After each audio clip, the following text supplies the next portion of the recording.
Alright, so we're here in the basement where all of my guitars are, as usual. And we got the Floyd Rose FRX again. Oh yeah, we're going to talk about that today. Turn it down so you can see it a little better. Okay. Over here we've got the Crate Blue Voodoo 60. I love this amp. It's a great amp. Yeah. This FRX stuff has been crazy, man. I did not expect to get as much feedback as I have on this appendage, for lack of a better word. Yeah, I mean, the last time we did a live stream, I installed it on the Les Paul Studio, and that actually went really well. And I started thinking, you know, we should try it again. Let's put it back on the guitar it was originally intended for in the first place, that started this whole mess. So I did. Here it is. And I made a video about this. You'll see that on Saturday. But I figured now would be a good time to just talk about it, you know, answer any questions you guys have. I hated this thing before, but this guitar has quickly become my favorite. It was my favorite anyway, but with the FRX, you know, it's still got issues and it's still not perfect. It's still very overpriced and has inexcusable issues, but it does add something to this guitar that I didn't have before. I'm going to turn it up now so that you can hear it, but like, it's crazy the kind of sounds that I can get out of this guitar now. This is a Les Paul, I have to keep telling myself.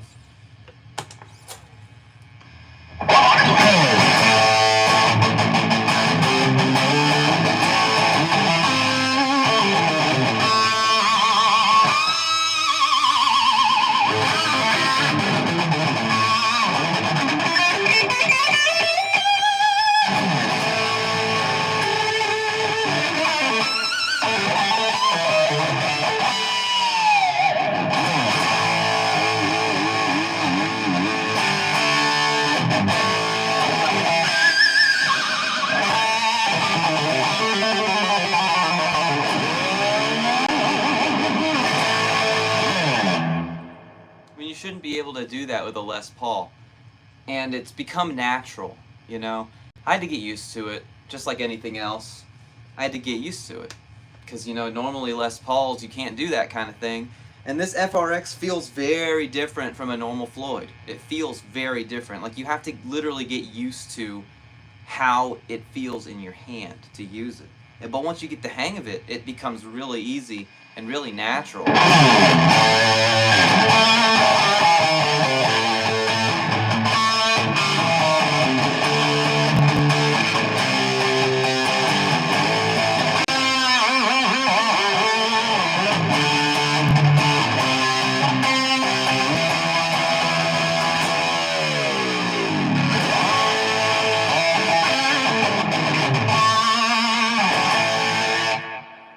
You know, again, that's not something that you should be able to do with a Les Paul. It does everything. The three humbuckers and the FRX. It's really cool. It's really cool. I know I've sent mixed signals about this to you guys the last few weeks. Sorry about that.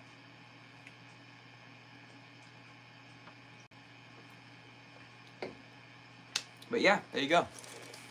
Let's see. Alright. It's cool because you can also use it clean, you know? Just like a regular FRX.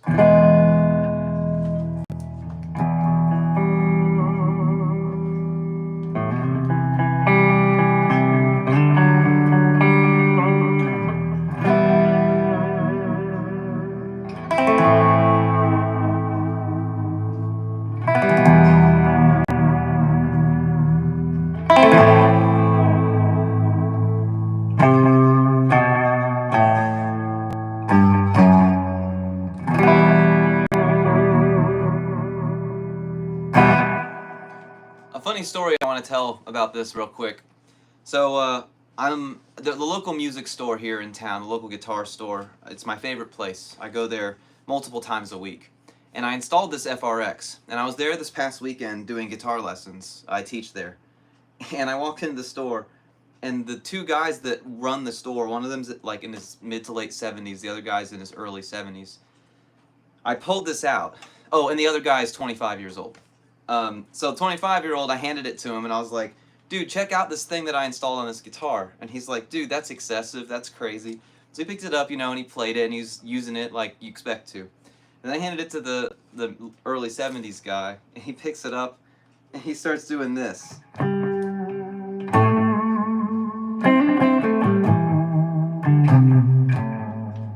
he says, oh, that's real easy to use. And then I handed it to the guy who's in his mid to late 70s, and he picks it up, and he sits down with it, and he does that. He does the thing I just did a minute ago. He goes...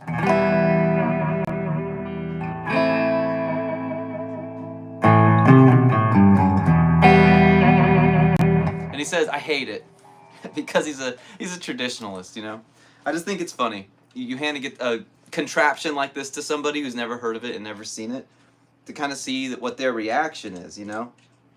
The younger guy, that was kind of how I was when I saw it installed. I was like, oh, I want to go to town on it and go crazy. But the other two, it's almost like they see every trim as a Bigsby. It's just really interesting, the generational divide. And that's not a bad thing either. I'm not making a criticism. It's just interesting that depending on when we came up in playing the guitar and like what we were influenced by, it really affects how you view the guitar, how you view that tool, how you view this tool.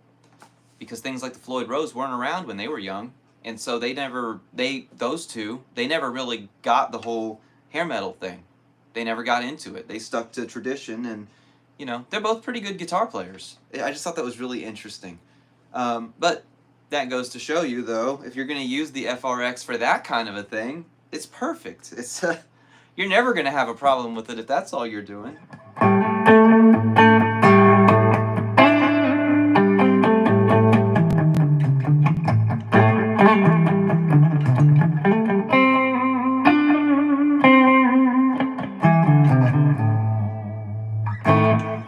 You know, if you're playing it like that.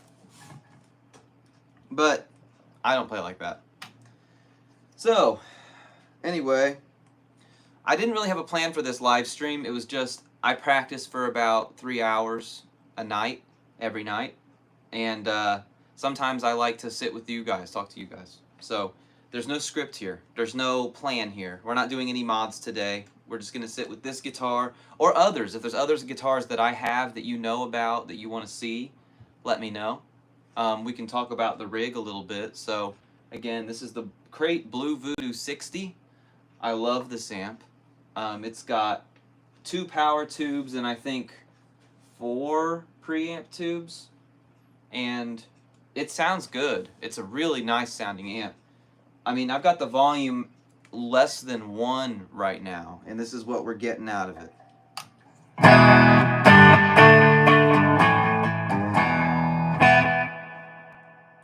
You may not be able to hear it through the phone, but it's pretty damn loud.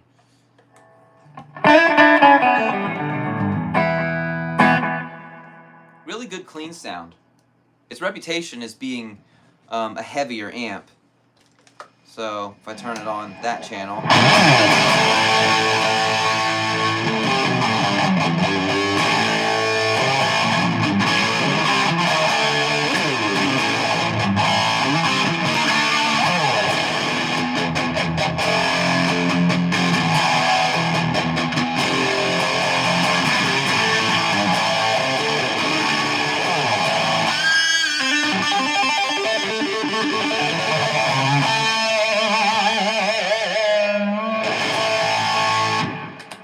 obviously I have a phaser on while I'm doing that. But yeah, pretty cool. Pretty cool thing. I've changed my opinion on it a whole lot from the first video that we made about this. It's been a really crazy few weeks with this product. Because when I first opened it, I was really excited. And then when I installed it, I was pissed off and I hated it. And I made a video about that. Then I gave it a second chance and installed it on the studio. And we did a live stream, and that did really well. And then I decided to take it off and put it on this guitar again, make a video about that. That's coming out this weekend. And then the weekend after that, I actually did the install step-by-step video on how to actually do it my way. So it's crazy the different emotions I've gone through with this product. The fact that it's so expensive, and the fact that it has so many issues, like with the installation and the steps on how to do it, make it not worth it to me, or in my opinion, unless you've got a guitar that must be, you know, there must be a Floyd Rose on it, and it's a Gibson or Epiphone style guitar, and it's important to you that you have a Floyd on that specific guitar. If that is your goal, then this will do it for you with trial and lots of error. Hopefully I can help you with that with that install video that's coming out in a couple of weeks. But if it doesn't have to be a specific guitar that you put a Floyd on, don't buy this. The cheapest way you can get this right now on Amazon is $280. For $280, you could literally buy a guitar with a Floyd on it already that's going to be better than how this whole contraption works. Okay? Now, again, if you need it on a specific guitar, that's totally different story. And for me, I wanted it on this specific guitar. So I fit the criteria of that. For me, I wanted my HHH guitar to have a Floyd. That was it. I don't have another HHH guitar. I'm looking up there because I've got a guitar body that could fit 3 humbuckers and an extra neck. I could build one. But I really like this Les Paul. I'm partial to Les Pauls. I'm really partial to Gibsons, but I don't have a 3 humbucker Gibson. Most people don't. So the Epiphone is my compromise. This is an Epiphone standard. Somebody routed and put this middle humbucker in it before they sold it to the shop that I got it from. So it's pretty cool. But I wanted to have a Floyd on this specific guitar. Specifically this one. So that's why I went through all the trouble. If I didn't want it on this specific one, I would just buy a new guitar. Seriously. I'd buy like a PV Predator that has a Floyd on it. Or you could buy like, you could seriously buy a Wolfgang, what do they call it? A Wolfgang Special by EVH. Those are like $4.99 to $5.99 new, so used you could probably get one for $400. That's not much more than one of these. Michael, yes, I finally got it to work. I did. It took like literally 3 weeks to get it and get it broken in and get it to where I like it. I made a video on how to install it and an updated opinion piece on this that's coming out next week. But like some of the things I can tell you right away, for those of you who have followed this saga, 2 things that are like major about this. Like, I'm not kidding. When you install this thing for the first time, take the arm in your hand like this and just, I'm serious. Watch TV and just do this. Pull up on it. And do this. And pull up on it. And do this. And pull up on it. And do that. I'm not kidding. I did that for like 20 minutes. A friend of the channel, he owns a guitar company. He sells and makes guitars. Told me that tip. He texted me. He's like, hey dude, I saw your video about the FRX. Try using it like 350 times. Like activate it 350 to 400 times and it'll break it in.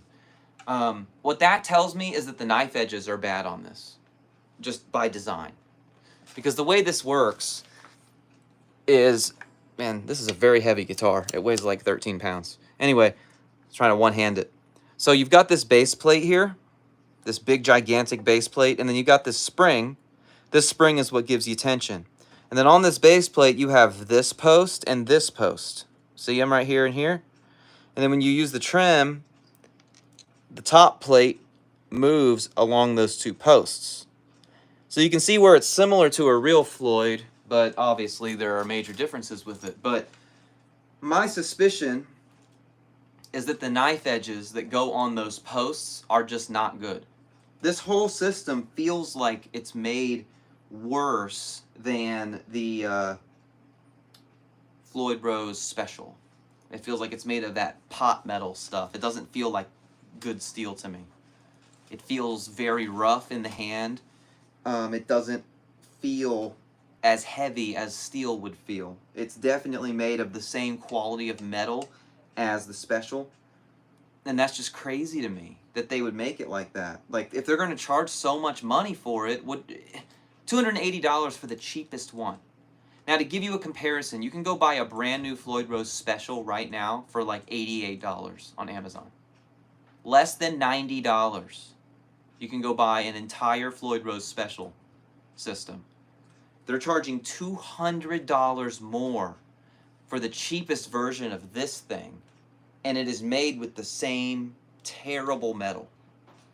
So, you know, the quality of the entire unit notwithstanding, they made it out of terrible metal. So, like, even though I kind of like it now, I know it's not going to last. I know that probably within, it depends on how heavy. I play heavily. Like I said, I practice 3 hours a night. So, you know, depending on how heavily I use it, I don't see it lasting more than 3 years, maybe 3 years. You know, there are some people whose guitar necks don't last 3 years, though, because of how heavy they play. They need to get them refretted or something. So, you know, I'll let you decide if that's appropriate or acceptable for a system to not last more than that. And you can't just replace, I guess you could maybe contact Floyd and just replace the top plate, but I don't think you can. So your best bet's going to be to go to like Reverb and find a replacement top plate when those knife edges inevitably wear out. But then, how do you know how good the quality is of that plate? How do you know that it's not also 2.5, 3 years old, that someone else has used it a lot and wore them out? So that's a major problem that doesn't get better, no matter how much I've gotten used to this and how well I've figured out how to set it up. It's just like a regular Floyd Rose or a vintage style trim on a Fender. You know, your first few that you try to set up, that you use, you're not going to be very good at it. You're just not. I mean, maybe you are. Maybe you're exceptional at this stuff and it just comes to you easy. Great. But for most of us, we're not going to get it the first try. We're just not. It's going to take owning several Floyds and owning several Fender-style trims to finally figure out the nuance and little tricks on how to get them set up. Thankfully, most of the tricks I've learned with Floyd Rose systems translated to this FRX installation. Now, the first time we did it, it was a complete failure because their instructions were horrendous. And that, I honestly believe, is the reason that it failed so bad, was because the instructions were horrible. When I took it upon myself in that last live stream to do it myself with no instructions and just with my intuition and what I know about Floyd Roses, I was able to get it, along with some other things I found out along the way. Yeah, 3 to 4 tries, that seems about right to me. That makes sense. Some people it takes longer.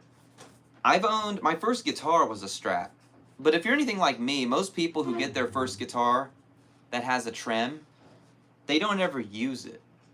Like, here's what sucks for me. My first guitar is actually right here. I'm gonna get it. I want to show it to you, illustrate the point a little bit better. Let me unplug this. One of the cool things about doing these live streams is I get to show you all my guitars. And not to show off, that's not what it's about. It's just good content. Maybe you own a guitar like this. This is a 2002 Affinity Strat. This was my first guitar. Man, this feels like it weighs nothing compared to that non-weight relieved extra humbucker with the FRX Les Paul. Anyway, this was my first guitar. And it's got a 6-saddle, 6-screw trem. And in the box, it came with a trem arm in the box or in the bag, and it didn't fit. To this day, it blows my mind. When I was a kid, I didn't think much about it, right? But like, this was new. This was an Affinity Strat Pack. I think it was called, I don't remember. It had like this graffiti font on the box. It was black, and I don't think it said play loud. I think that was the newer one. But it was in the very early 2000s, like 2001, 2002. Anyway, it came in the box. I opened it up. It came with the gig bag, came with strings, came with a Frontman 15G amp, and it came with the tremolo arm, whammy bar. And I didn't really understand what it was. I just knew it didn't fit anywhere. So you may not realize this, but there are some Squiers, like this one. Notice it doesn't have a trem arm installed. You know why? Because it uses a completely different size trem arm than a normal Fender or even other Squiers. There are certain Squiers that use a very oddly sized trem arm. Now, with Amazon, I could very easily get one. I just haven't bothered to yet. But the one it came with was like a normal Fender-sized one, and it wouldn't fit in here. I just thought that was funny. Like, was that back in 2001, 2002, were they like hand-picking and hand-packing these boxes, or were machines doing this? Did the machine mess up, or did somebody grab the wrong part and throw it in the bag? We'll never know, and that trem arm has been long lost over the years. But when I finally did get a guitar that had a trem arm that fit, it's over here, it's this white Mexican Strat, I left it how it was set up from the factory, and I never had a problem with it. This was 2006 when I got this. No problem with it out of the factory. Never thought about trems, never thought about setting them up, never thought about springs, never thought about anything like that. And then many years later, I mean until about 3 years ago, I only owned 3 guitars. I've gained over 30 guitars in the last 3 years. And in those 3 years, I've learned a whole lot about trims and setting them up and stuff. Little things that you don't think about, like how to set the spring tension on the back, and making sure that you have your action set appropriately, and checking your truss rod, and all of that goes into your, you know, making sure that your trem is working. That's part of this. It's part of all of that. And so I finally figured out how to do that. One of the tricks that I learned is treat this like it's a 2-point trem. What I mean by that is get the strings on it, get it up to tension. I take these 2 outer screws and I tighten them, you know, adequately and appropriately. And then I back out these middle 4. Now, I would only recommend that you do that if you're having issues. If you're not having issues, just leave it alone and don't mess with it. But if you're having issues where, like, you do a bend and it goes out of tune, but if you use the trem, it goes back in tune.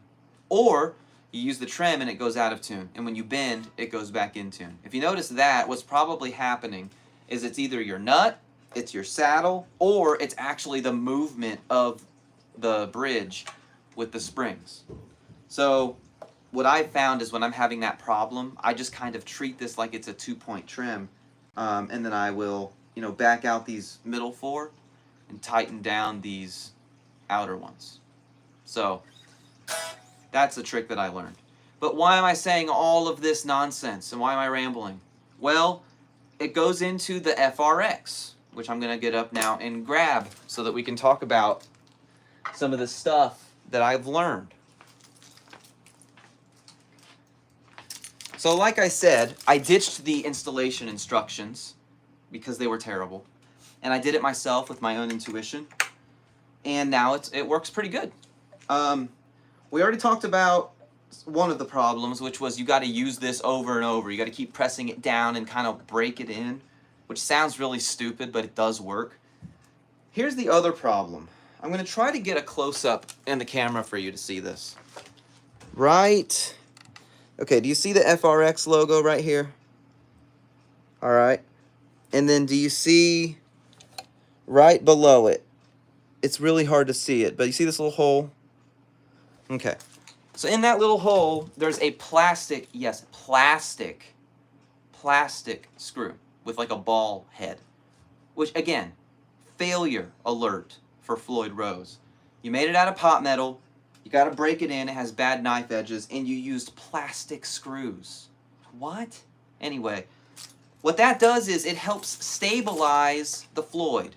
So that if you have it in floating mode like I do right now, so it's floating, right, it goes up and down. So you can use this little plastic thing and it helps snap it back to the middle point for you so that you don't have to mess with it.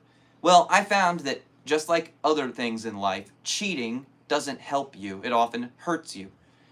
Instead, what you should do is take that piece of crap plastic out and just float it like a sane, normal human being. It's very easy to do. I made a video, like I said, of how to do this. It's coming out in a couple of weeks. But you set it up to float like that without that little plastic piece. It helps tremendously with the stability. It also eliminates that awful creaking noise that it was making in my first video.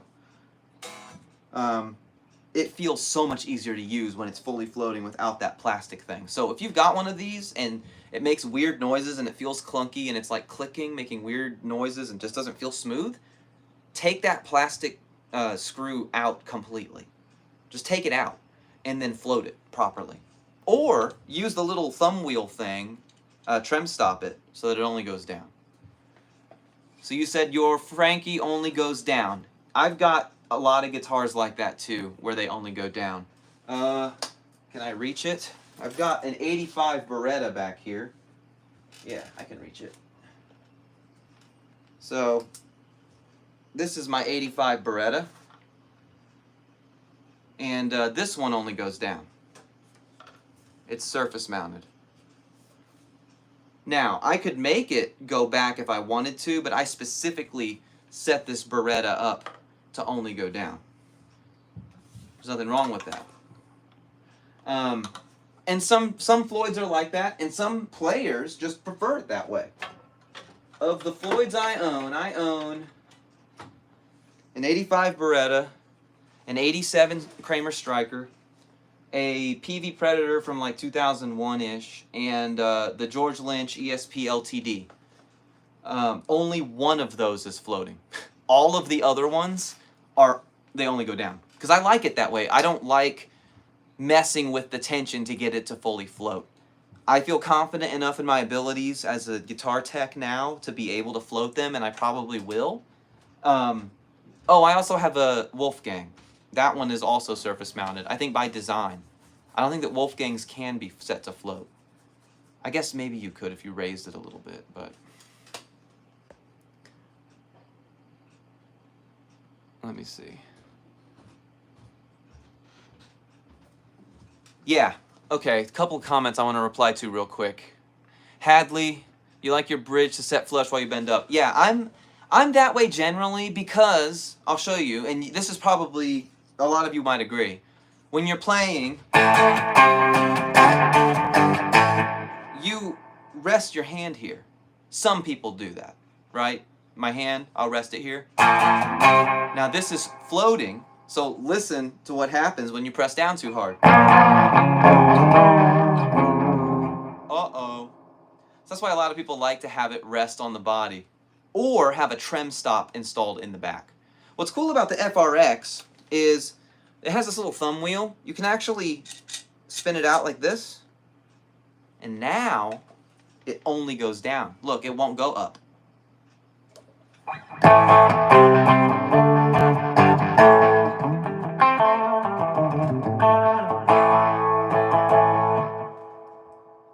But I like to have it floating. It just feels better to me.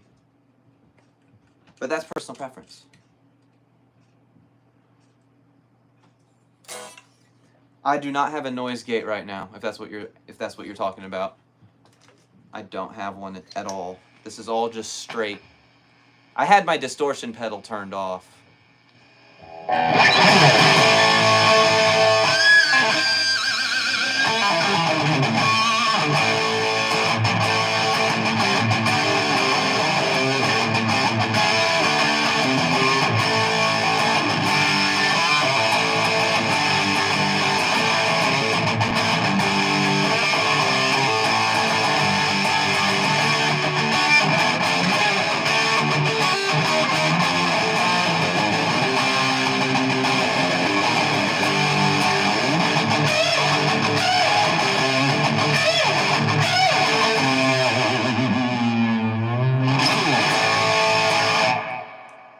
Fun. It's fun. I love it.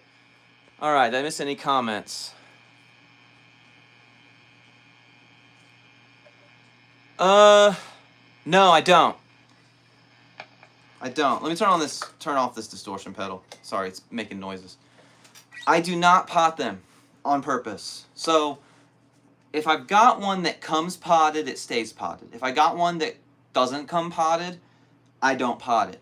Because I find that the pickup, even though it's more microphonic, like when I'm gigging and I've got a microphonic pickup, I mean, we've all done it, it can be a nightmare.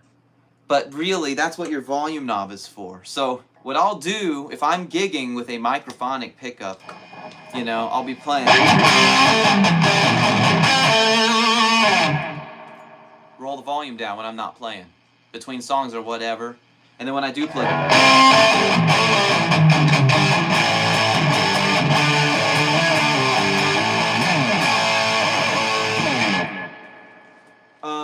now the reason for that is I find that if it's not potted, sometimes the fact that it's microphonic and picks up so much extra can actually add to the frequency, make it sound a little bit better. Does it add enough that I'm like against potting pickups? No. But I don't go out of my way to pot them, because if they're not potted, there is a benefit there.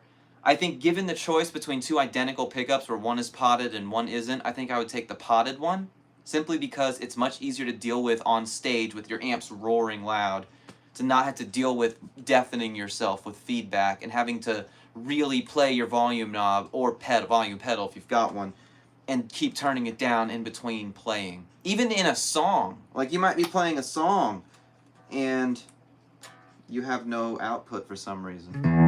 There we go. You might be playing a song and then there's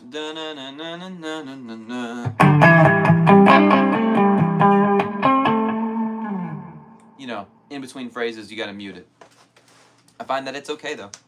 I've gigged with some of the most microphonic pickups ever. The most microphonic pickup I have ever used regularly is absolutely a DiMarzio Evolution. That thing is the most microphonic pickup I've ever heard in my life. It's Steve Vai signature. It's basically a super distortion, but like extra super. It's in a Wolfgang. It's around here somewhere. But it is the most microphonic pickup I've ever used in my life. But it picks up everything in a good way too, and it can sound really good. Somebody asked, what is my favorite guitar with a trem? That is a really hard question for me to answer. My favorite guitar period right now is the one I'm holding, and it has a trem. But I don't want to say that the FRX is my favorite trem, because it simply is not. My favorite trem is definitely the Floyd Rose, with no close second. Okay, I actually like the Kahler Spider. You know what? Let me show it to you. I've got one. Hold on.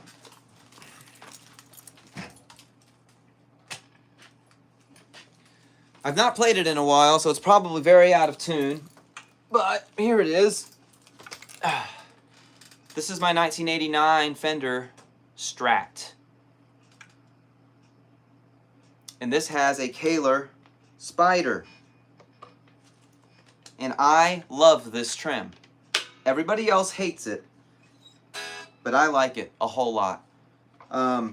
It feels different from any of the other ones that I've got, really. And I think it might be my favorite. It really might be. Like, for example, the saddles I like a lot better than Floyd saddles, the way that they work. So with a Floyd saddle, you loosen it, and then you take the string and you pop it in there, and then you tighten it. You all know that. But this was cool. I don't know why people hated this so much. So, check it out. The way this works is, just like with the Floyd, you loosen it, but look at this. The block and the saddle are like this big giant piece here. And it's just, I find it's much easier. And you can use a flathead to get those out. Yeah, this is Red Sparkle. Based on these wire colors, white and blue and white and red, according to a lot of the things that I'm reading online, this was likely made in USA. A lot of people have argued with me about that, just like they did with the Black Label. But even more evidence has come out to prove that the Black Label was in fact assembled in Mexico with American bodies and necks at the very least. So since my video came out, more evidence has come out to support that theory. This is kind of a similar theory to that one. This was 89, and specifically in 89, they were making these in Japan. Even though the neck plate says Fender USA. This one's really faded and you can't really see it, but no matter where it was made, it says Fender USA. And then above the serial number, it'll say made in Japan. Mine does not say that. Also, they use different pickups depending on where it was made. So if it was made in Japan, it used two, I guess they were kind of like Squier single coils. or Mexican single coils, I should say. And then this is a DiMarzio Super Distortion, I believe, in the bridge, is what it came with stock. And if it was made in the United States, they just used American standard pickups, which had white and red and white and blue wires. This one has those. So based on my research, I believe this was made in the United States, but I can't prove that this guitar was made in the United States. Some of these were made in the USA. This is not a reissue. This is an original 89. It has Goto tuners. It has a Kahler Spider. It has a trem stop built into the back. This is a fine, fine guitar. I find that this kind of blows the reissues away. The reissues are not close to this. They're good guitars, yes, but they're not as good as the original, just like a lot of things. Hold on, I missed some comments. Kahler, I hardly knew her. Ha! Ha! Silver Sparkle in the mail. Silver Sparkle, this one? Sparkle in 2000s. Yeah, so here's what's cool about, well, not cool, I don't know if I want to use the word cool or whatever, but Fender finally figured out that people want the stuff from the 80s. Like, yeah, we all want the Strat. Everybody does. But there was some stuff in the 80s, like the Lead 2, the Lead 3. You know, there were some guitars that were made in the 80s people want, and this was one of them. This was one of my bucket list guitars. I always wanted this. I actually found this in my local pawn shop and bought it for almost nothing from the guy. But they did the reissue for this. They did one in the 2000s, and they did one more recently, like in the last 10 years. The one in the last 10 years is not great. Just like with Squier, though, let me qualify that. You can get a good one. You can. But the probability would suggest that you will not get a good one. But you can get a good one. The older ones from the 80s, it's survivorship bias with all of this stuff. I just want to say that right now. Survivorship bias with all of this stuff. This one is an 89. So I think that the original is better. Here's the problem. All of the originals that were bad are probably in the trash, or destroyed, or dismantled, or modified beyond recognition. So the few that we have left of these 40-year-old guitars that are in the original condition must have been good ones if they survived this long, right? So we got to remember that when we like older things. Yes, they probably were made better back then, but the samples that we have left today are because they were the good ones. Yeah, the silver one probably was a good one. And if it was a limited run, they probably took greater care to make sure they were all set up properly. Absolutely. I believe it. I really do. But this Floyd is probably the best Floyd that I have of all of them. It works the best. I'll play it for you. Of course, I'm a little bit out of practice with this guitar because I haven't picked it up forever. It has like a 16-inch fingerboard radius too. And I've been playing Fenders at 9.5 and Gibsons at 12. So 16 is going to be interesting change. Let's see what we can do.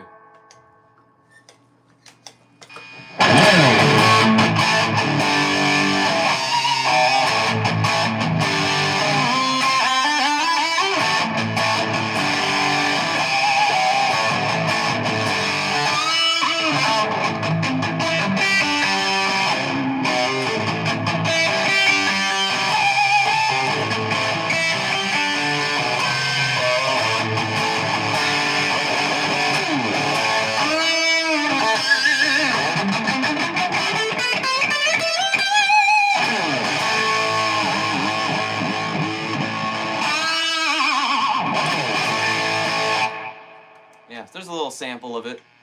I really like this guitar a lot. It's got very old strings on it, so I need to address that. That's no excuse. So yeah, there you go. That's one of my favorites. My other favorites are my 85 Beretta. I absolutely love it.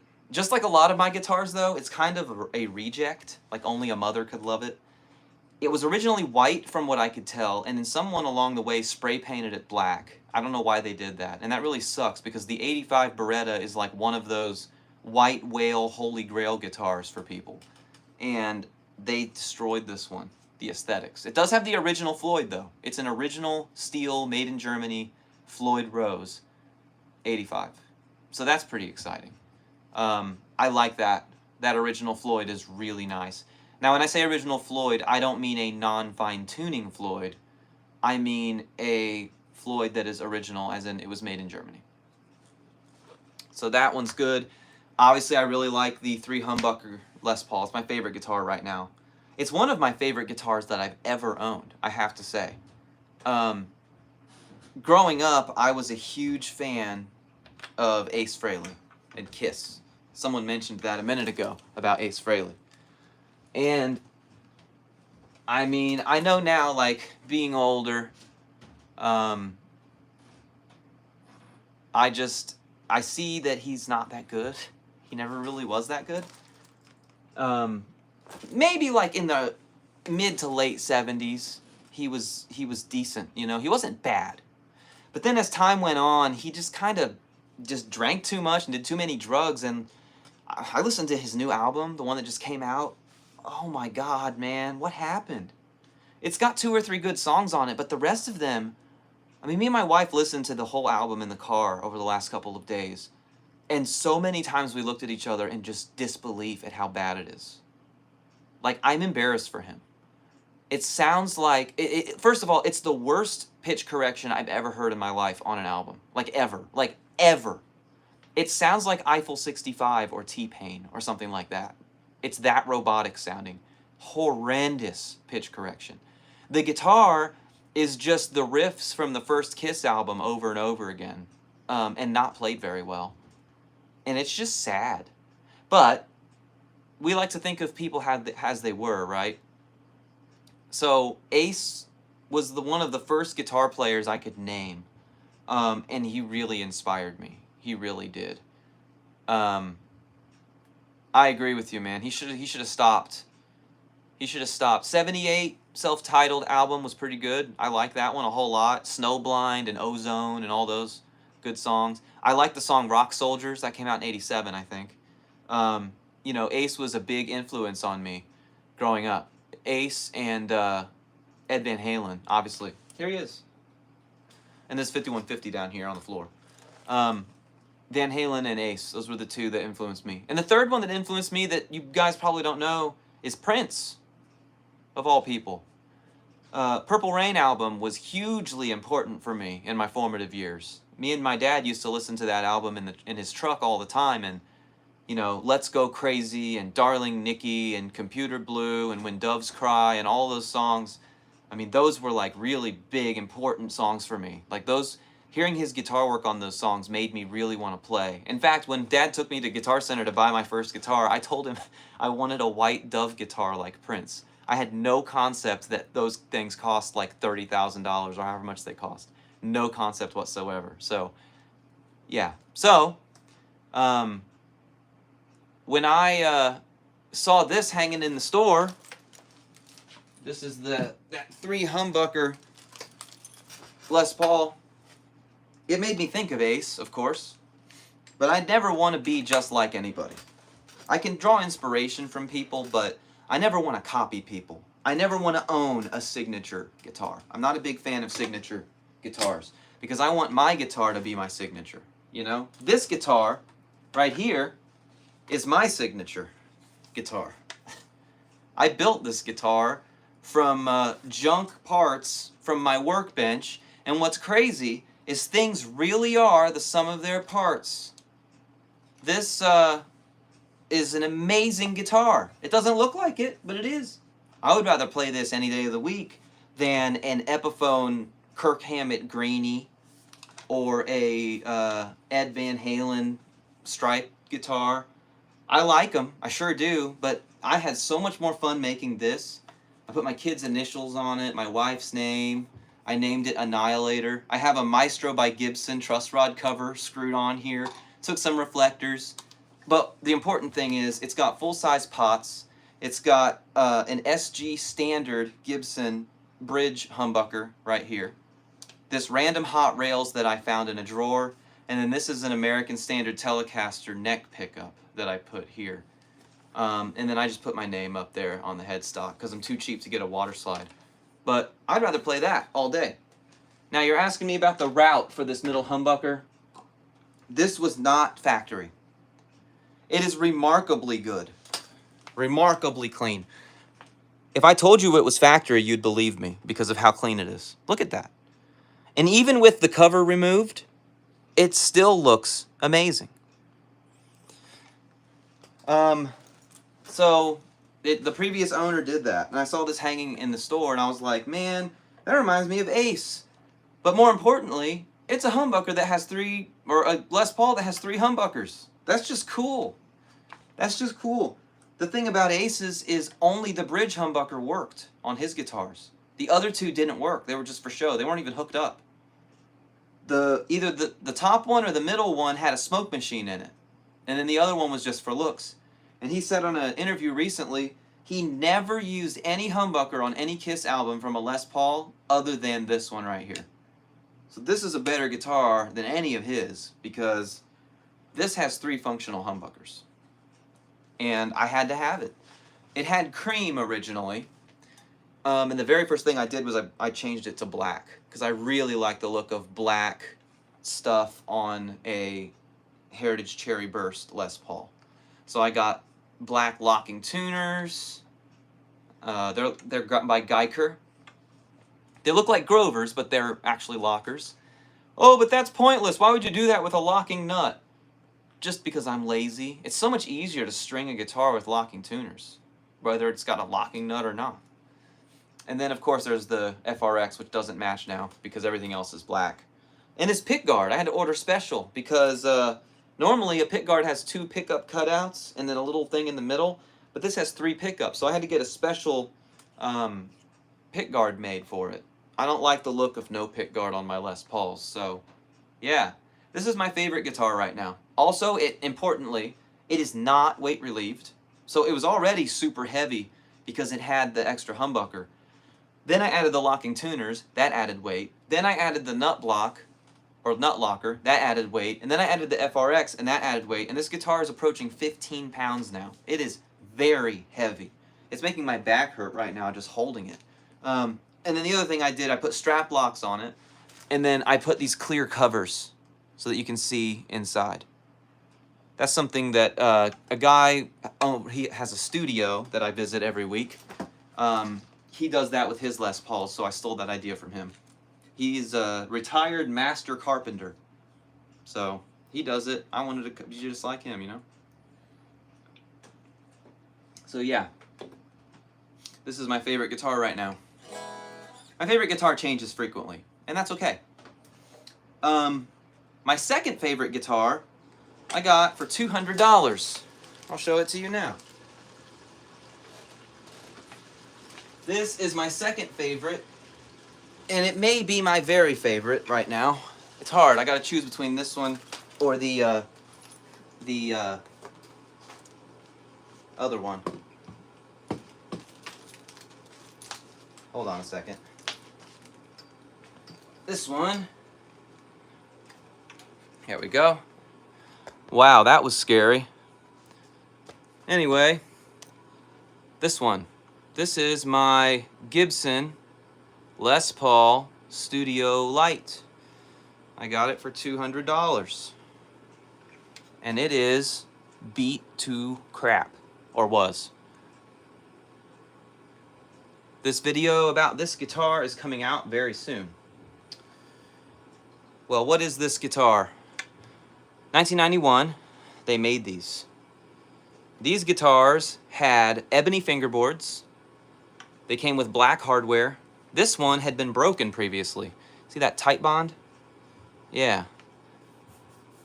They bound it. And it's got Gibson on the tuners. You can see that the front of this headstock is like peeling off really bad.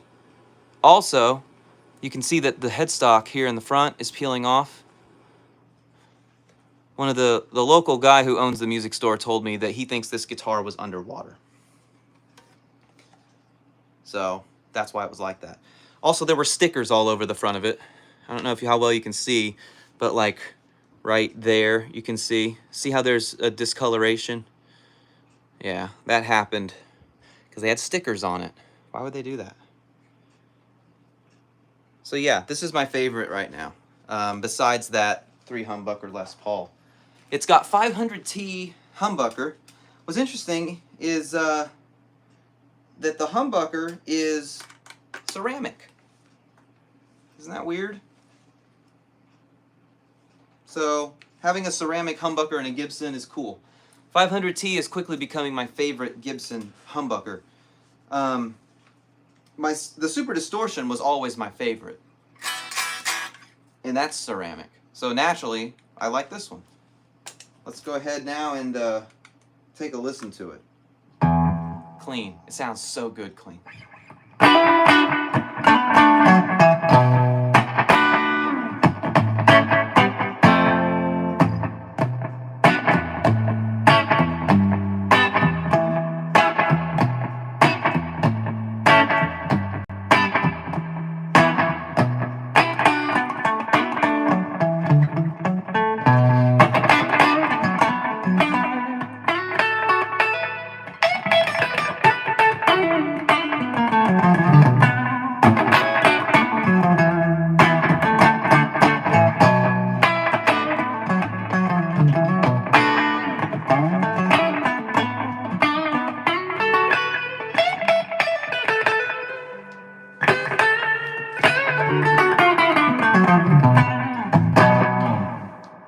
That doesn't sound like a Les Paul to me.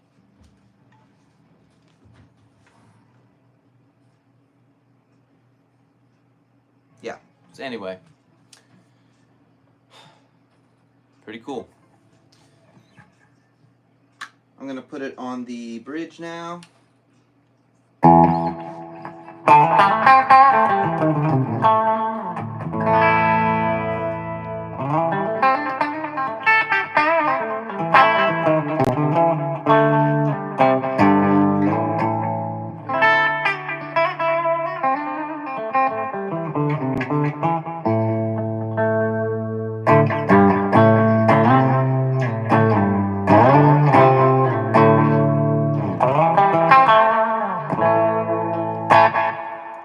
So there you go. That's the Gibson Les Paul Studio Lite.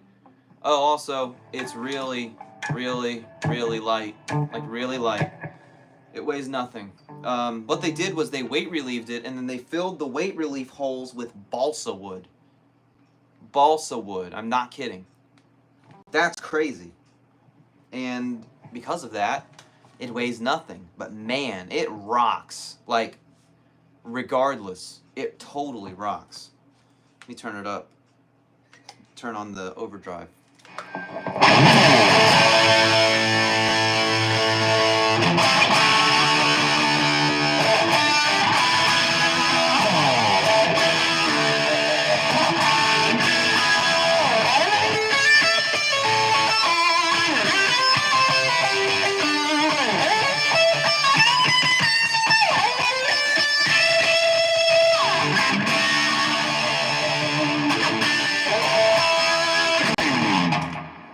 It sounds great. It sounds totally cool, man, for that. You can hear it starting to feed back a little bit. I don't think these are wax potted. I'm pretty sure that these are just bare. Pretty cool. I did a video on this. It's not out yet, but you'll see it when I do. It's pretty crazy because you can actually see the way they did this was like the middle of the inside of this, they just hollowed it out.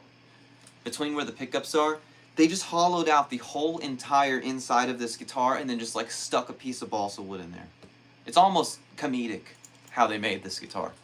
But $200, it needed everything. I mean, the bridge was backwards, the tailpiece was backwards somehow, the tuners were backwards, it was strung wrong, the nut was really bad, the truss rod adjustment was like 100% spinning loose, it was bad. The fingerboard was slightly peeling up.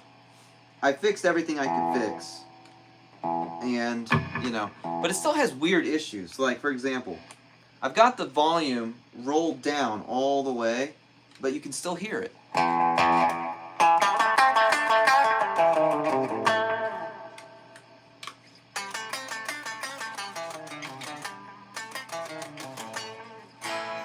Isn't that weird?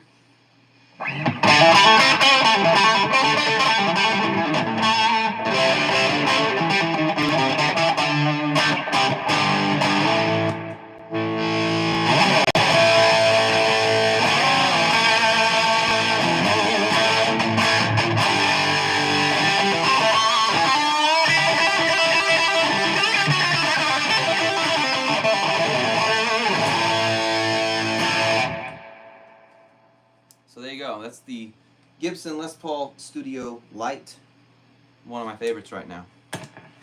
I'll go put that down and grab something else. Anything else in particular that you guys want to see? If there is, I will get it.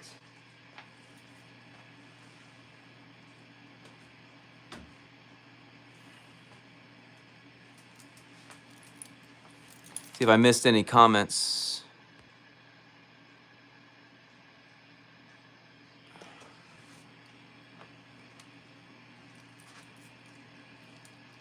All right.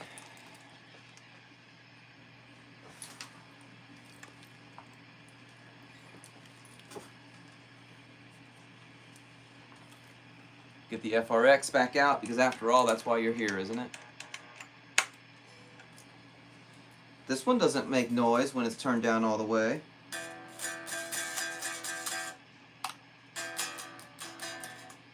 Weird problem.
Yeah, I love that.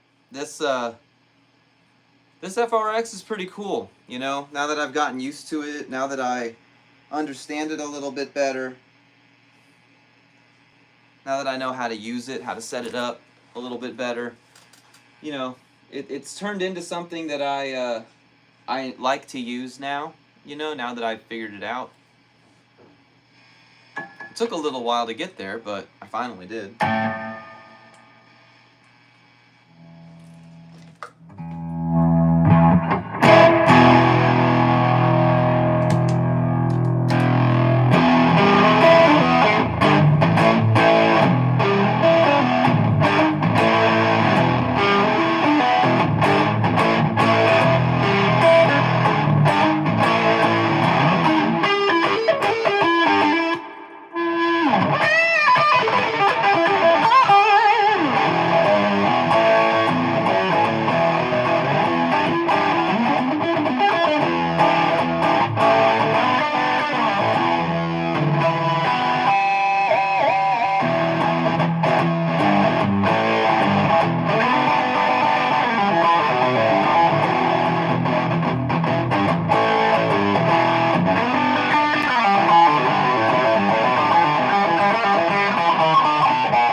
All right. Did you guys have any questions about the FRX or the Three-humbucker Epiphone?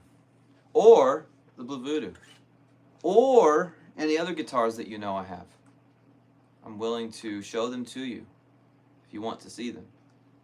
There was a particular one that somebody asked about last time, and it is ready to go. I'm going to save it for him, though. If he wants to see it, he can ask for it, and it is ready.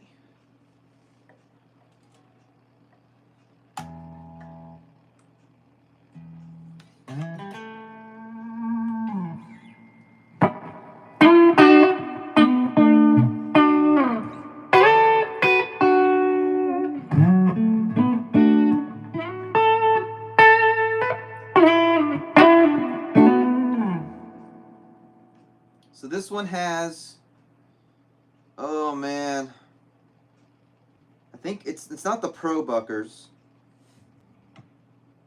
I think they're ceramic. Epiphone ceramics. This came out in 2003. So whatever they were putting in the Les Paul Standard in 2003. I don't know what that is. I'm sorry. But they are stock. Because this middle one is the same humbucker as the neck one. Then there's just two of them. I like them. They're my favorite humbuckers I've got, honestly. Other than the 500T.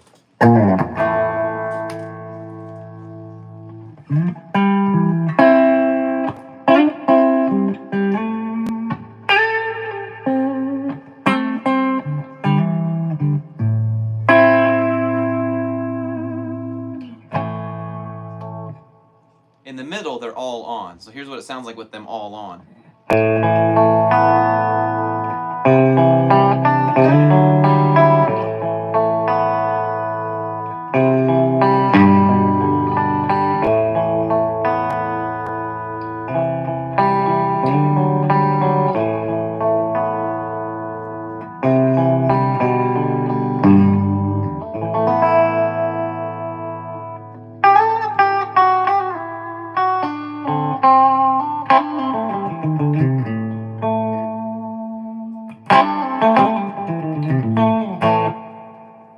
Sounds really good, clean.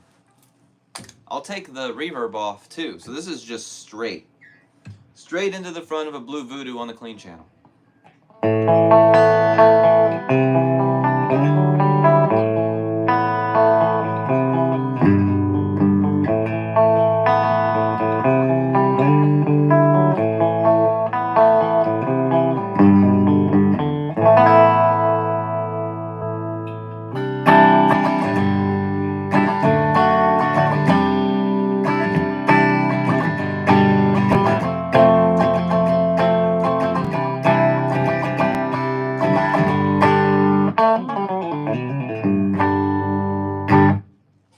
Sounds pretty good. It's a very unique sound that you can't get with just any guitar. And I think that the neck sounds really good on this.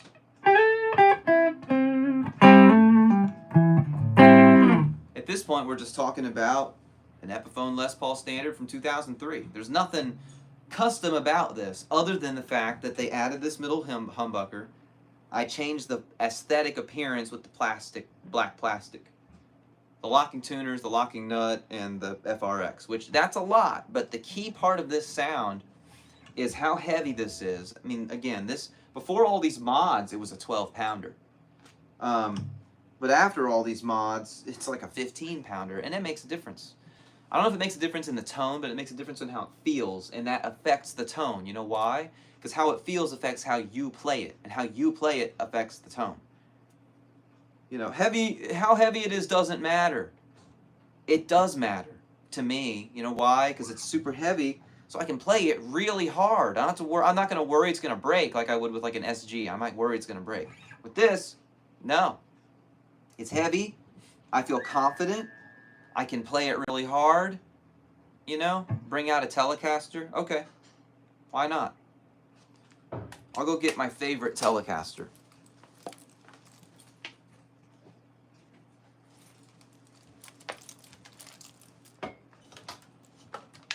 Let's see here. This is my American Standard. This is a 2004 American Standard Telecaster.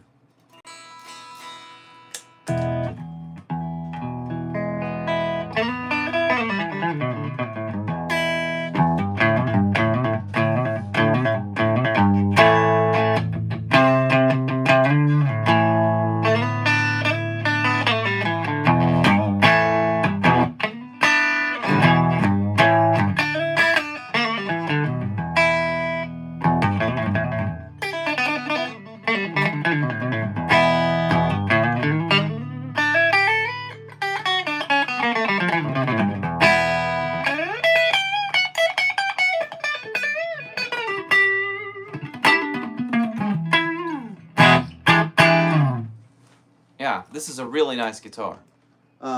This is the first American Fender that I ever bought. Well, unless you count that HM Strat that we talked about a minute ago. Let me turn on some of this stuff. There we go. This should be a nice bluesy sound.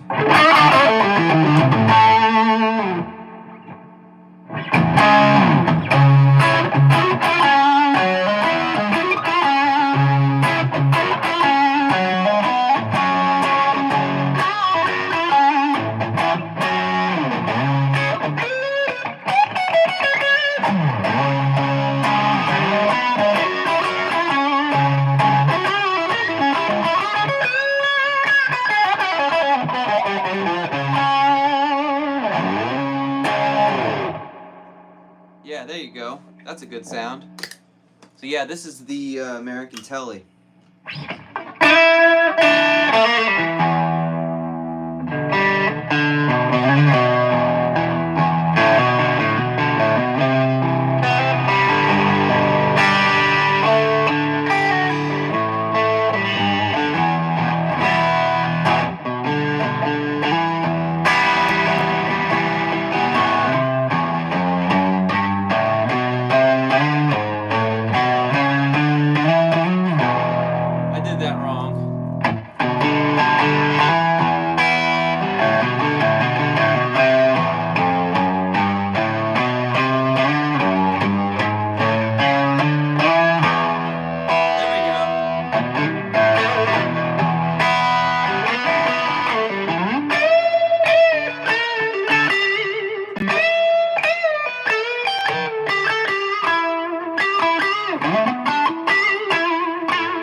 Sounds good. Don't own one yet, but trying to get one. Hold their value. They do. This is a really weird time in the guitar market, though, I will say. Because right now, prices are coming down on some things and going way up on others. It's super weird. Like, Mexicans, for example, they are going way down. They're crashing right now. I saw a Mexican Telly the other day for $300. I haven't seen prices like that for 10 years. It's nuts. Now, this is used, of course. The going rate for an American Telly right now is between like $800 and $1,000, which even that is low. Even that is low, considering what they used to cost. It's totally crazy. Totally crazy. Yeah, it's definitely something that's worth getting if you can. If I could only have one Fender, it would probably be a Telly. Seriously. Because it does everything. It does absolutely everything. I was just playing Hendrix, right? You can play anything.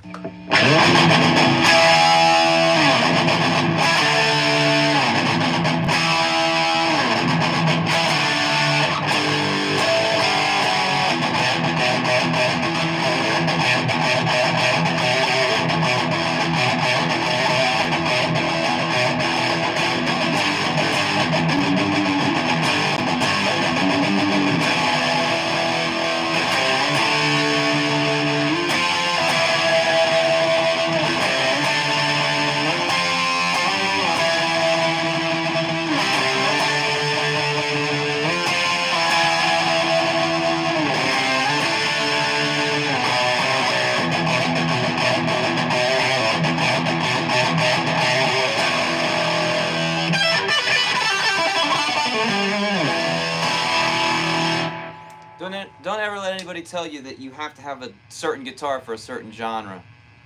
Because you can play Metallica on a Telecaster. A Metallica Telecaster. Metallicaster. Alright, what did I Floyd Rose stainless steel. Yes! You're welcome. I like to share those kind of things because we all as guitar players waste our money on stuff. Or we'll think that a guitar is no good when really it was just one thing. I still have those stainless saddles on that guitar. That was the Striker. It had a Floyd Rose 2, which uses those little adjustment.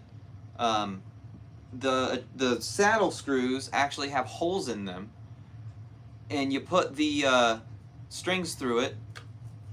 But I wanted to replace them, and I replaced them with the steel, and the steel really, really helps, and it makes it sound better, I think, and it's more reliable.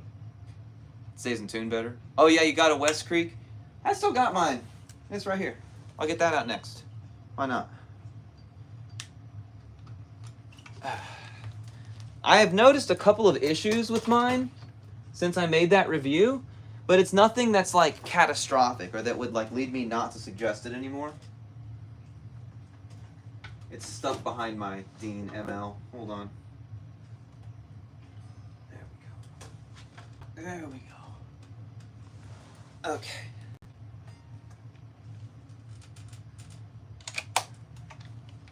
Alright, here we go. Here's our West Creek Revenge. Haven't played this guitar in a bit. Let's see, how out of tune is it? I almost put the FRX on this guitar. There are many guitars I've thought about putting that FRX on, or getting an FRX to put on. I wanted to put one on my Gibson SG Special. I wanted to get one to put on my Les Paul Studio. I wanted to get one to put on this West Creek. But it ended up going on the Three-humbucker one because I thought that was the best use for it. So this is the West Creek Revenge. Now, like I said before, I noticed a few issues with mine after some time has passed owning it. Nothing that would lead me to not suggest it anymore, but just some tips, things to look out for. So I noticed that the yellow binding, or the white binding, has started to turn yellow, like really fast. I mean, maybe some of you will see that as a feature. But this used to be like white as snow. And now it's started to turn a bit yellow. Especially, it's more on this side than on this side. I don't know why that is, but it's starting to turn yellow. And then the fret ends have started to pop out quite a bit. That's to be expected when it gets dry, when the climate gets dry. But that's something else to mention. And I'm also noticing in the inlays, there's like a little bit of browning happening, like color-wise. It's really weird. Other than that, you know, it's great. I still like it as much as I did before. Let's turn it up and play it a little bit. These pickups are hot as shit. Like, they're really hot.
Great. I stand by what I said about this when I reviewed it. It's crazy what those sound like, what this guitar sounds like, and what it feels like for what you paid. Obviously, mine looks slightly different. I put some custom knobs on here, That's it. Everything else about this is bone stock, including the tuners. Stays in tune really well.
Such a big, gigantic sound.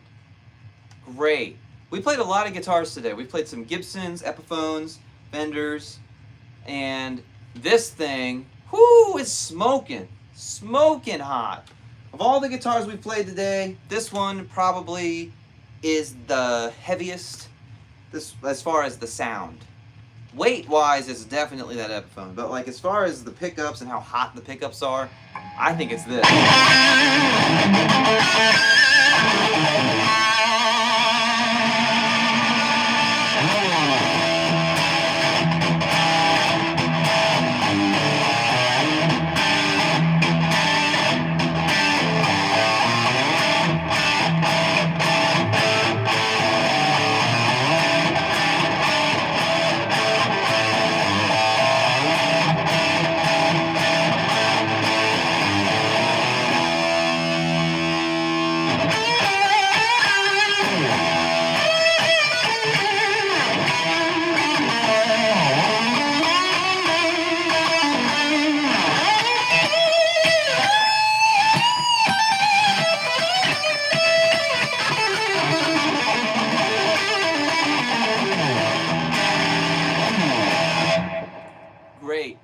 Great. Something that's fun to do when you play a guitar like this, and you're like, oh, it's so good, it sounds so good. A lot of times it's because you expected it to sound bad, because it was cheap. And while I know my West Creek Revenge does sound good, it still surprises me every time I play it. But let's up the ante here, and let's plug in something immediately after that that is in a league way above it. This is a Gibson Les Paul robot guitar. First run, limited edition, number 24 off the line. This guitar tunes itself.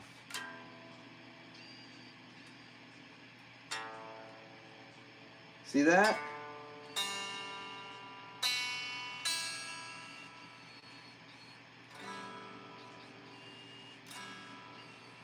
Make sure that it's in tune. And we're there. Now, let's play this immediately after playing that West Creek Revenge.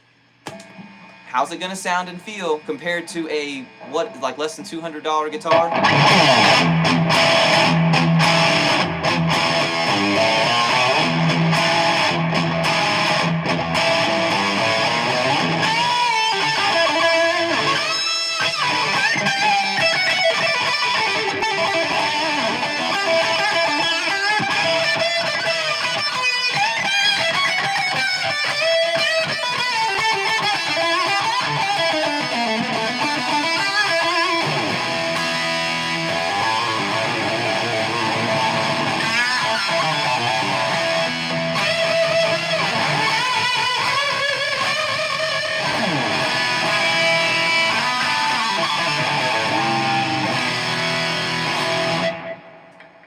So, I did not expect that the West Creek Revenge was going to be as good as a Gibson Les Paul. This is somewhere between a studio and a standard, as far as its construction. Because it's got bound fingerboard, bound headstock, but it doesn't have a bound body, and the body's kind of thin. However, so this is head and shoulders above the West Creek. But the West Creek isn't bad. That's the crazy thing. The West Creek is a really good guitar, and like, while there is a difference, it's not like the biggest difference ever. It really isn't. That West Creek is amazing. It really is. But this serves two purposes, this little segue. First of all, that West Creek sounded similar. It felt similar. But also, there's nothing like a Gibson Les Paul. There just isn't. It's my favorite, very favorite guitar.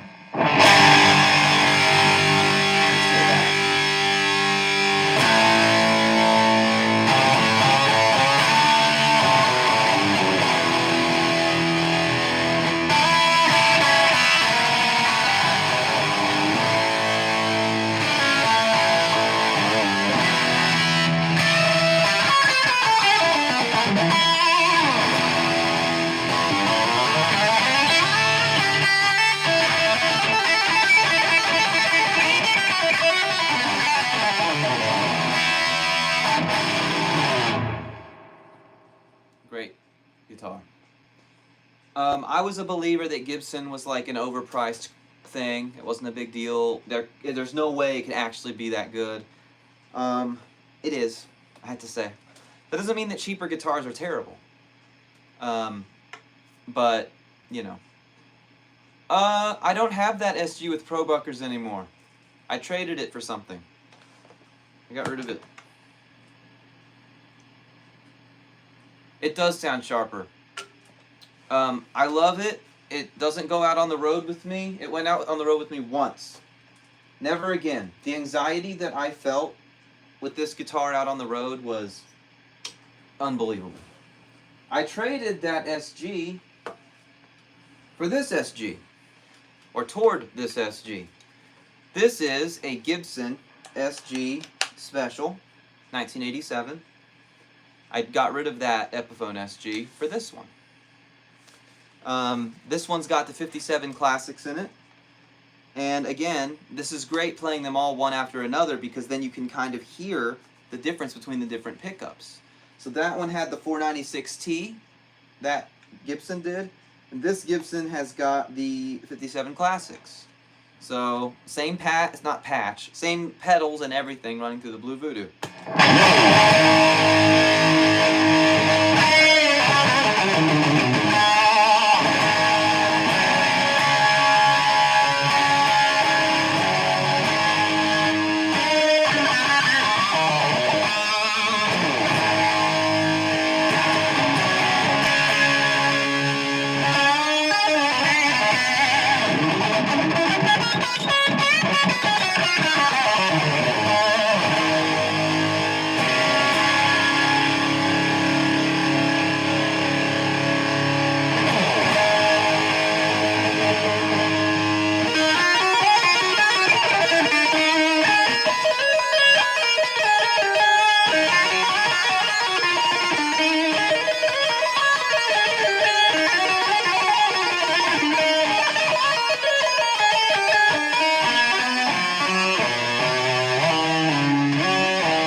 Yeah, I don't know about you, but the pickups in this guitar are night and day between the Robot. It's so crazy how even in Gibson, it's like it never ends, is what I'm trying to say. As a guitar player, it never ends.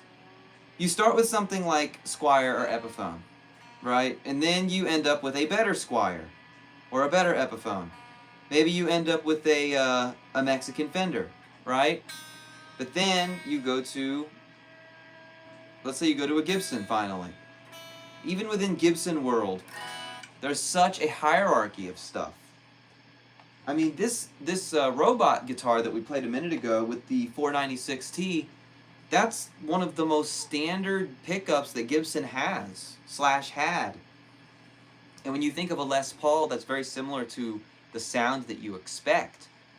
This is a forgotten guitar that nobody remembers. Nobody remembers this guitar. Now, some of you might, but in the 1987 SG Special, it's the weird one where it does have the two-piece. It's got the stop tail and it has the bridge, but it only has 3 controls. It's got a master tone and an individual volume. Then it's got your 3-way selector. Nobody remembers this guitar. What's interesting and notable about this is it has the 57 Classics. The 57 Classics are amazing pickups. Absolutely incredible pickups. Very articulate. That's why I bought this guitar. That's why I traded my Pro-Bucker SG that I really liked for this. Because I thought this sounded better, and it was a Gibson. And yes, if you have the opportunity to get a Gibson and you like it, you should. It'll ruin other guitars for you. Probably. But it sounds amazing.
I mean, it's crazy. It sounds so good. I mean, we just played a guitar that's worth between $2,000 and $5,000, depending on the day. This is like, you could get this for like $700 or $800. They made things different. Now, this has an ebony fingerboard, although it's weird. Ebony fingerboards are one of those things that like everyone just lusts after in a Gibson. Everybody's like, I gotta have the ebony fingerboard. And not on purpose. I have 3 of them. I own 4 Gibsons, and 3 of them have ebony fingerboards. I didn't try to get them. They just happened to come with them. This one has ebony. My Robot has ebony. My Studio Light has ebony. And then I've got the Firebird Zero. That one just has rosewood. But it's crazy how that happens.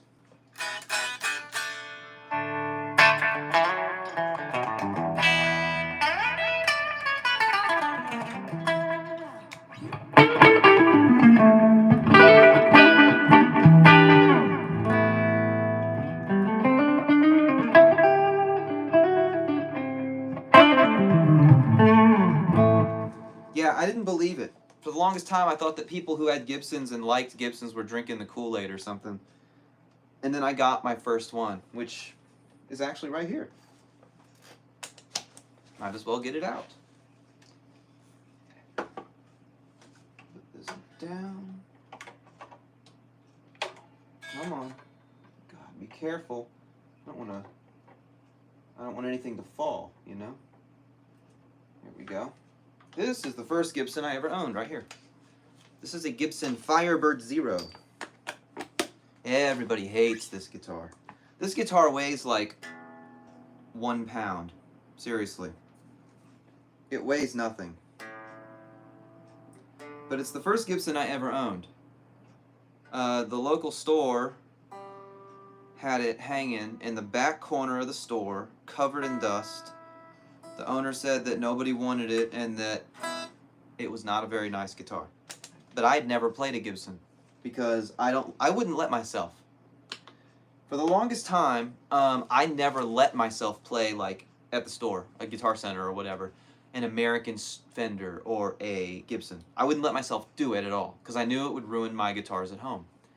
So I decided, fine, I'll play a Gibson. So I remember the first time I played a Gibson, and it was this one. And this is, according to everybody, and now according to me, I guess, not a very nice Gibson, but it is a Gibson. It's like those videos. How is the worst Gibson compared to the best Epiphone? Well, I can already tell you the Gibson's going to win, but I couldn't believe how nice it sounded. I couldn't believe how nice it sounded. I really couldn't. So, here it is. These are ceramic humbuckers.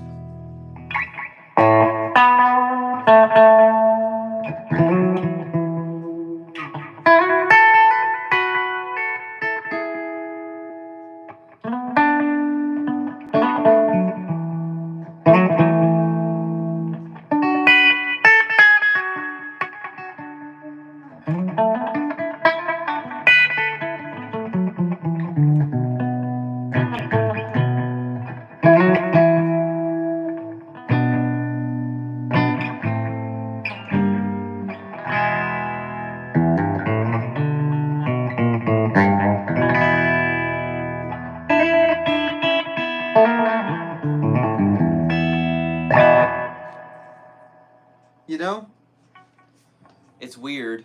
It's like non-reversed, open coil. I do like the color of this one. This is a blackberry is what they call it. It looks black, but then under the light you can see blue in there. It's got a really nice maple back to neck, rosewood fingerboard. It is a set neck, not bolt-on. It feels kind of like a Strat, but even this feels remarkably good in your hand. This is a 2017. They only made it for 1 year. It was a massive failure, and they discontinued it. You can find these on a good day for about $500 to $600, depending on where you look.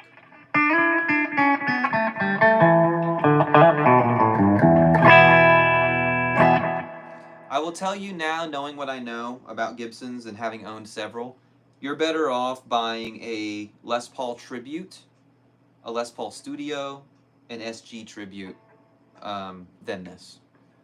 Unless you really like Firebirds like me. I love Firebirds.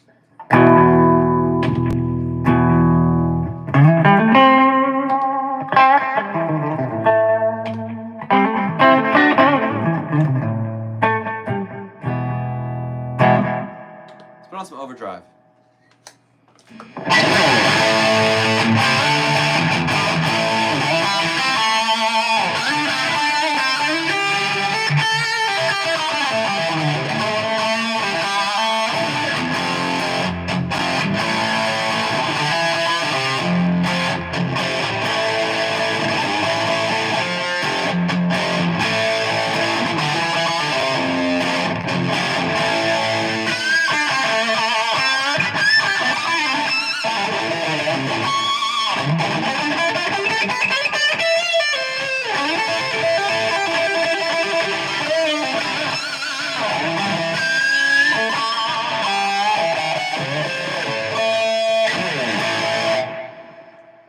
It's super easy to hit harmonics with this guitar. I don't know why. Yeah, it's my first Gibson. It's the only one I got that does not have an ebony fingerboard. Pretty cool. If you see one out in the wild and it's cheap, you should get it. It's pretty cool, especially if you don't own a Gibson. It is a good guitar to have. All right. Anything else anybody wants to see or talk about before I end this?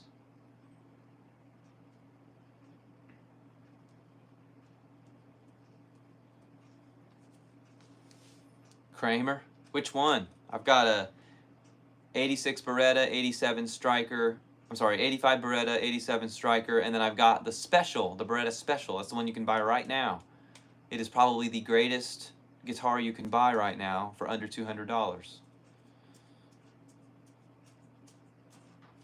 I think I know which one you're going to pick, but I'm going to let you choose between the three.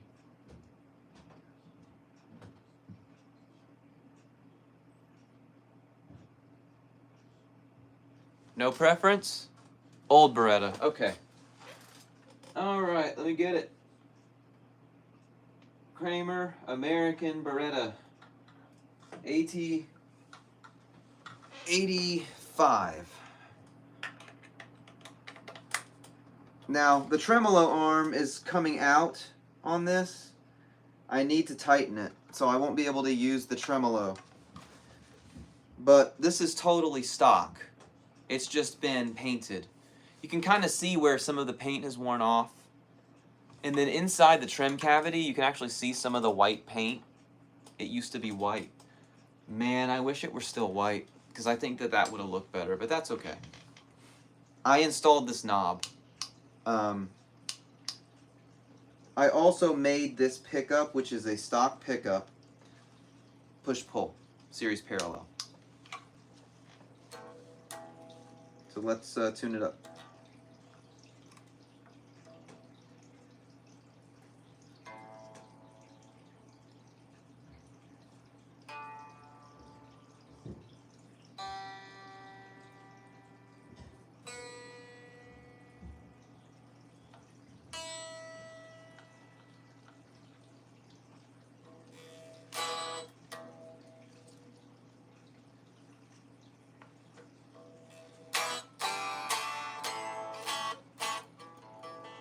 It's kind of out of tune still. Hold on. I gotta do the thing where you... Oh, okay. I got Allen wrenches back here. Ha! Making me play the guitar that I gotta work on. Thanks a lot. I'm kidding. It's not working on the guitar. It's just something you gotta do sometimes with these Floyds. After they sit for a while, you gotta tune them. You gotta unlock everything. So let me back these fine tuners out a bit on each string. This needed to be done anyway, so I'm not mad at you. Okay.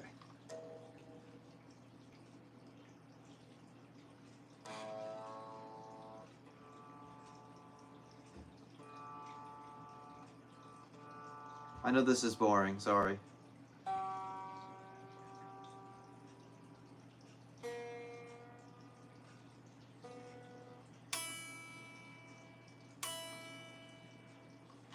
Alright, let's tighten these back up.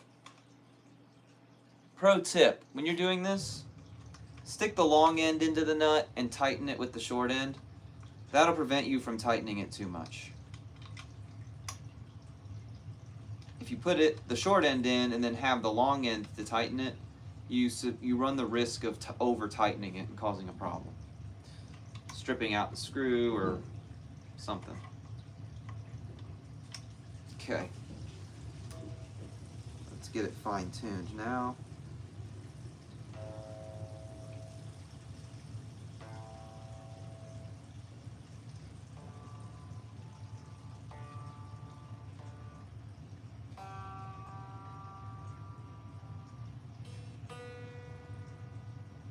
This is the live stream where we watch him tune his Floyd Rose. Just about there, guys.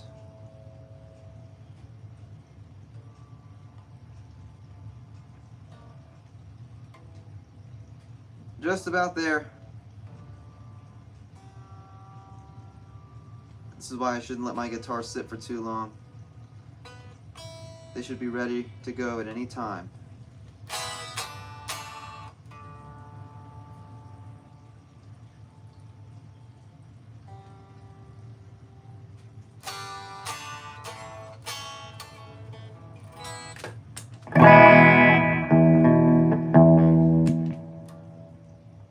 Keeps going out.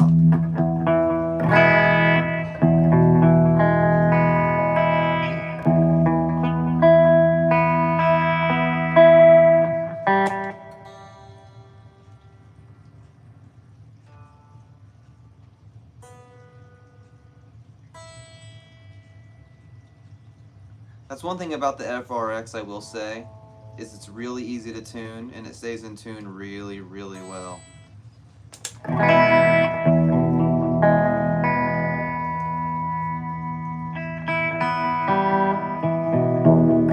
There we go. Finally, that took forever.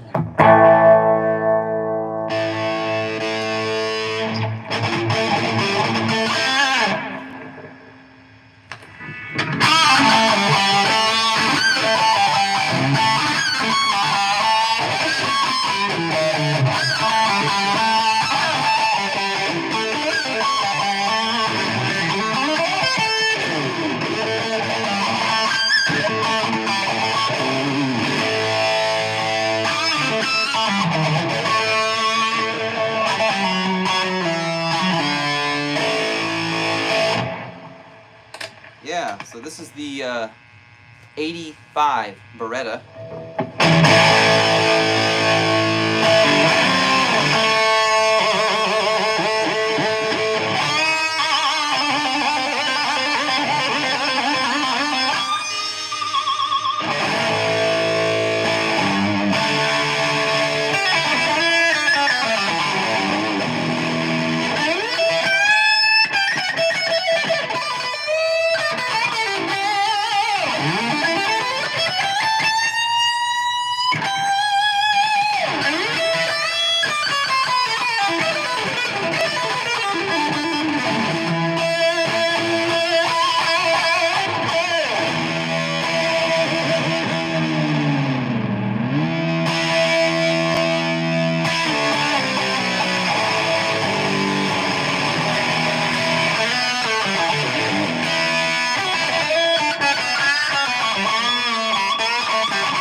Pretty cool guitar.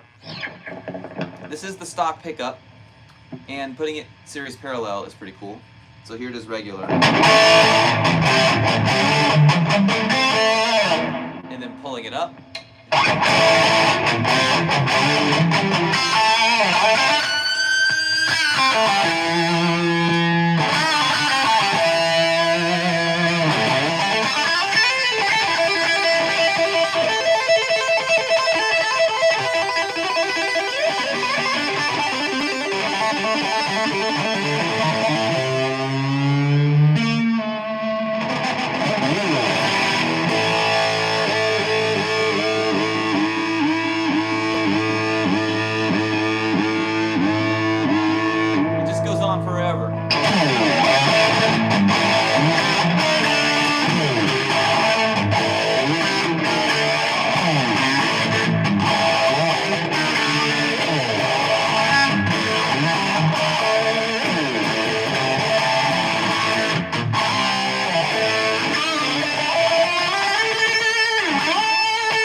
It's fun. It's the sound of the 80s. It really is the sound of the 80s.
Sound of the 80s right there. Love it. Yes, it's a JB. That's a JB.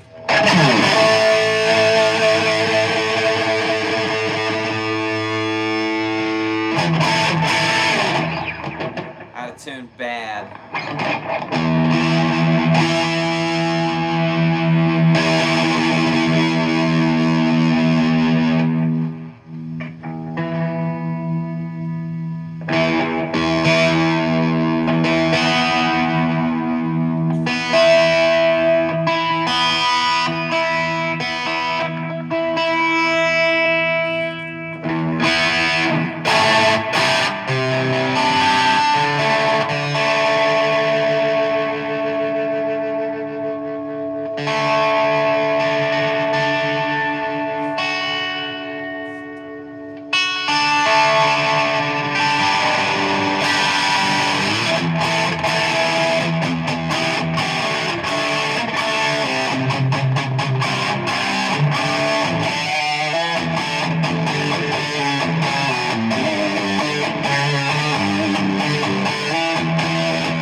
Sound of the 80s.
There you go, Beretta.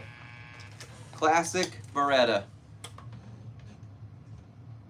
Very cool, definitely worth all the hype that it gets.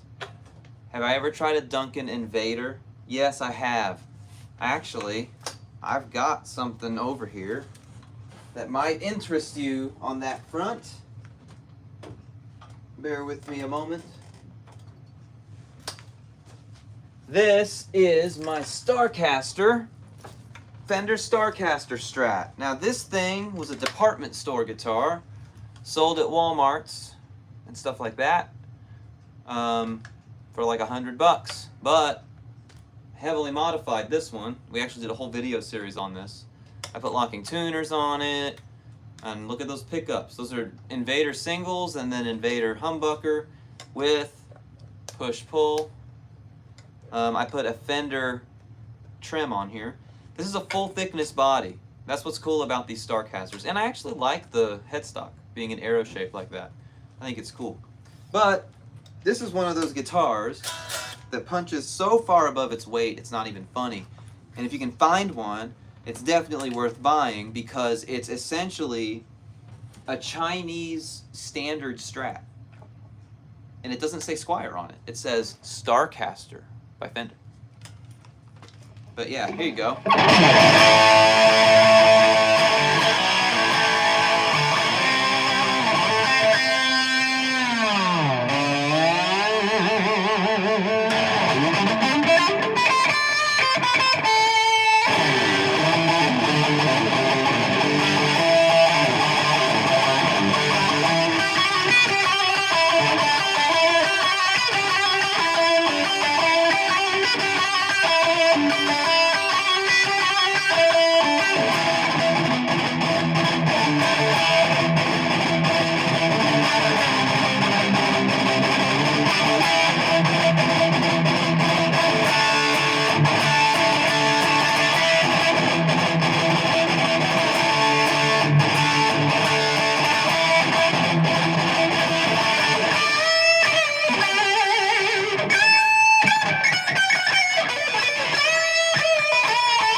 I love it. Great pickup. Great pickup. Goes good in anything. This push-pull's really cool though. So I pull it to make it a single, sort of.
Fun.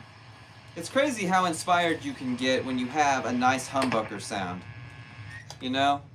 You sit down with something with like, or an amp that doesn't have very good overdrive, or a guitar that doesn't break up very good, or single coils, and you just don't play as good. And then when you're in front of an amp that just sounds nice, it sounds good to you. Uh-oh, one of my light bulbs burned out in my amp, it looks like. Uh-oh. Anyway, when something sounds good to you, it just makes you play better, you know? But, you know, that was the humbucker. But what about these weird Invader single coils? Well, this was in a video we already did, but I'll play it for you anyway.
So they sound pretty good.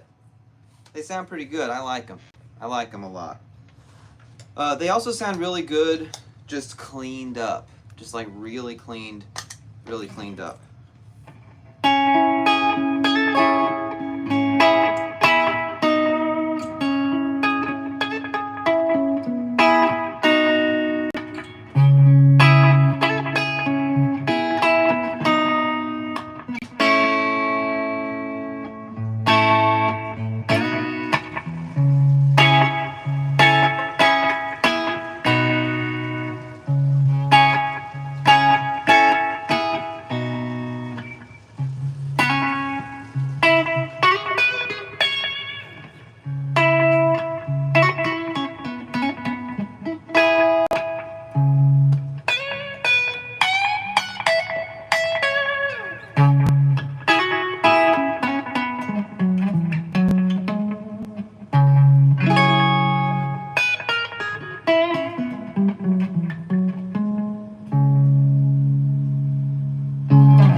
sounds really good.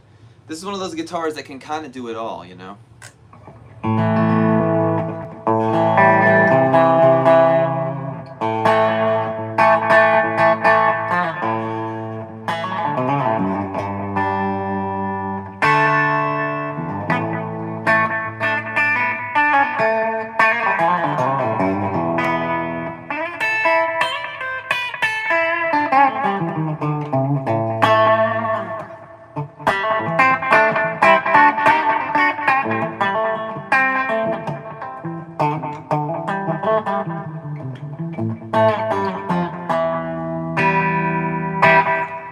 Yeah, so there you go.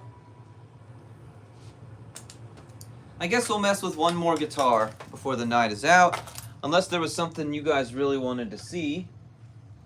But I showed it to you earlier, but I didn't plug it in. This is my Annihilator. This guitar was made of a bunch of junk. Junk body, junk neck, reflector stickers, initials of my family, my kids, my wife's name. I put its name, Annihilator. I took an old Les Paul rhythm and treble puck chip, cut it in half and stuck it here. It's really fun guitar. I really enjoy it. Nothing else like it. It's got a Gibson SG humbucker in the bridge, a random hot rails I found in a parts drawer in the middle, and a American standard Telecaster in the neck. And I slanted it just because I wanted to, because why not? So, it sounds so good. It sounds so good. Listen to this. Listen to this.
This guitar is awesome.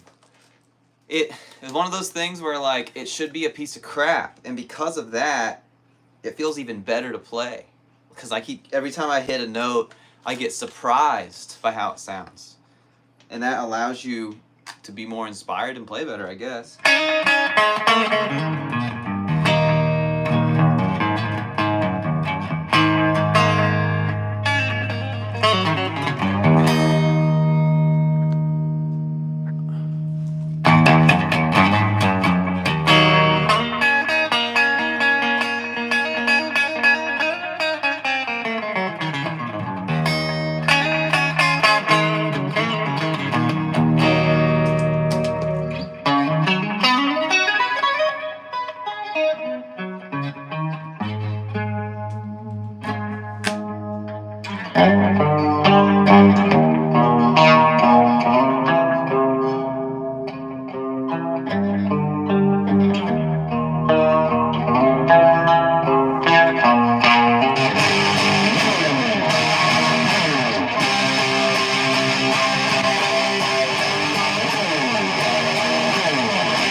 Alright, well that's enough messing around.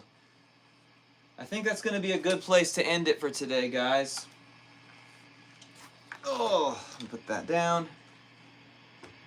Okay. Alright. I just want to say thank you to everybody who stayed around.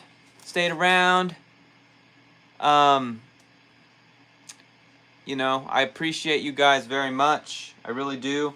This is fun for me to do. I enjoy sharing this stuff with you. It's one of the reasons why I got into this hobby, is to share it with people. I enjoy sharing it with you guys. So I want to thank you very much. So please like and subscribe if you want to see more things like this. I do these live streams about once a week. I also publish a video every Saturday. I've not missed one in years. Every Saturday at 11 a.m. Eastern Time, there will be a new video from me. So if you subscribe, you'll get to see that stuff. Again, thank you everybody who stuck around and stayed. And, you know, if you're watching this at a later time, thank you for watching this at a later time. I'll catch you next time. Thanks again, and keep on rocking. See you guys. Good night.